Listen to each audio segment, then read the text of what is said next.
તમને એક સમય એવું લાગતું કે માતાજી મારું સાંભળે છે કે નહીં, એવો કદાચ અહેસાસ થાય, મનમાં શંકા થાય કે મારી પ્રાર્થના માતાજી સુધી પહોંચે છે કે નહીં, તો હું મેલડી માતા એવું કહું છું, તમે જે વિચારવાના હોય ને એના પહેલાની ગતિ મારી મેલડીની હોય. કે વ્યક્તિ શું વિચારવાનો છે, એની અંદર શું વિચાર હવા આવશે અને શું પ્રાર્થના કરશે, એ તમારા વિચાર પહેલાય તે હું મેલડી પહોંચી જાઉં, મારી એટલી સ્પીડ હોય. તમારી એક એક પ્રાર્થના, તમારી એક એક અરજી, કોઈ પણ ધામ મંદિરે જાઓ ને, એ ભગવાન માતાજી ભલે પથ્થરમાં હોય, ભલે ફોટામાં હોય, ભલે ખાંભીમાં હોય,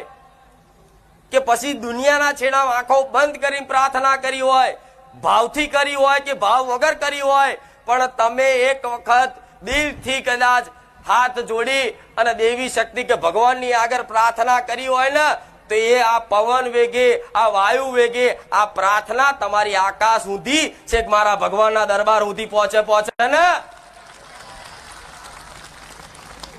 જેમ ભગવાન તો ઉપર છે, પણ માતાઓ આજ ઘેર ઘેર બેઠીશ, તમારા દીવામાં બેઠીશ, તમારા મઠમાં બેઠીશ. જેમ કદાચ મોબાઈલ છે તો ઉપર મોટું સેટેલાઇટ છે, તમે અહીંથી કોકના